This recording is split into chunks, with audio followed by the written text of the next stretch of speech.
It's the talk of the state. Thanks for watching 2 News at 6 tonight. The Box Elder County Commission unanimously voting to move forward with a plan from Mr. Wonderful for a massive data center in the western end of the county. Yeah, Shark Tank host Kevin O'Leary and Governor Cox also supporting the plan, but many people who live in that area have a very different view. Booing and chanting interrupted today's public meeting, so county commissioners switched from in-person to a virtual meeting. Can you be quiet and let our citizens hear what needs to be said, please?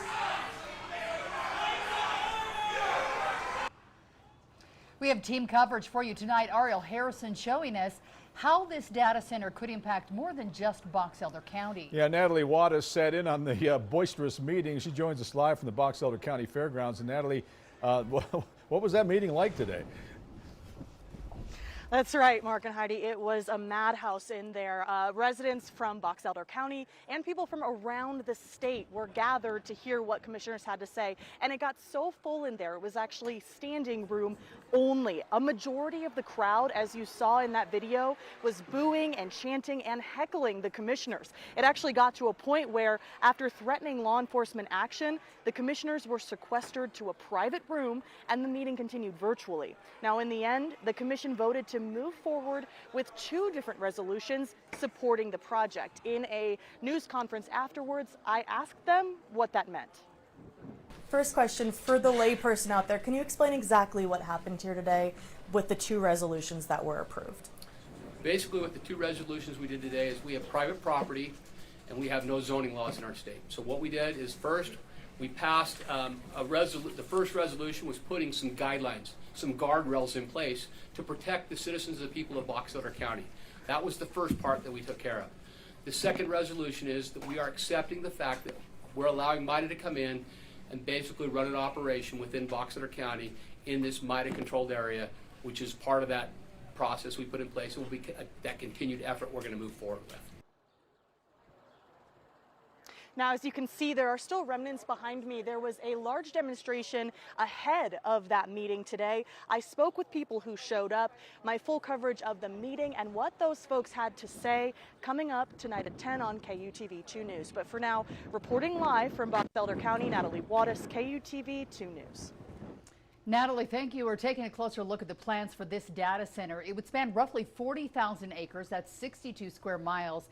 It's bigger than most Utah cities. For reference, Walt Disney World in Florida, 43 square miles. It also translates to roughly 30,000 football fields. For some, the size alone raises concern. With the size that it's going to be, taking up all that land, I don't think that that's a wise investment. One report shows the data center would generate and then consume more than twice the electricity now used by the entire state of Utah. Supporters of the data center say it could bring jobs and economic growth, but critics warn about serious impacts to the environment. Ariel Harrison is live in Utah County, where smaller data centers have already been built. That's right. In Utah County alone, there are a number of these data centers. And while the vote tonight might be happening locally in Box Elder County, energy experts I spoke with tell me the impact could be statewide. They're planning to build it, right here. A proposed data center in northern Utah could reshape the state's future, bringing jobs, tax revenue, and a boost to tech. But at nearly 9 gigawatts of power, it would be unlike anything Utah has ever seen. Energy expert Eric Gimon studies how large projects impact the power grid and energy demand. In your mind, think gigawatt, about 1 million homes, about 1 big nuclear plant, right? These huge AI learning machines tend to be in the gigawatt range. To meet that demand, developers say they plan to build their own power source, run mostly on natural gas. They're going to basically create their own utility, their own grid, and so there shouldn't be any effect for other people in Utah from this. But that story is a little too neat. Other energy experts like Shimon also warn it's not that simple. And that's one of the challenges, is that we just don't have good information. Climate scientist Dr. Logan Mitchell says there are major unknowns. They've said that they want to build natural gas, but not what kind. And at this scale, he says it could impact air quality across the Wasatch Front.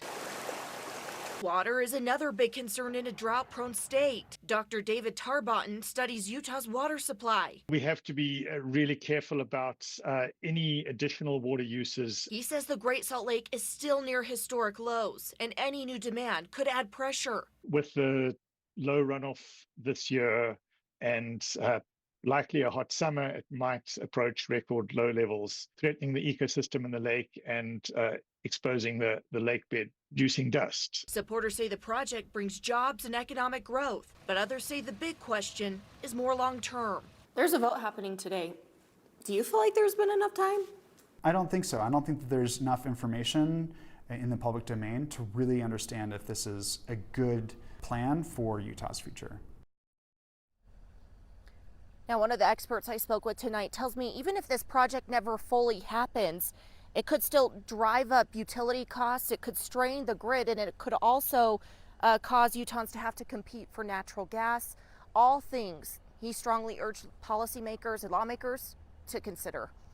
Reporting live from Utah County, Ariel Harrison, KUTV 2 News. Ariel, thank you. The Sutherland Institute just released a new report on AI data centers. It shows Utah ranks 7th among states for current and planned data center growth. The report also suggests that data centers do not lead to electricity rate increases. Thanks to new technology, they don't use as much water as they used to. The Sutherland Institute says that thoughtful governance can address these concerns without undermining innovation, investment, or long-term prosperity for the state. Yeah, Utah is already home to a large NSA data center. That's in Bluffdale. Other cities have either approved data centers or are considering them. That's a long list. It includes Santaquin, Cedar City, Provo, Eagle Mountain, and the one that Brian mentioned in Box Elder County earlier.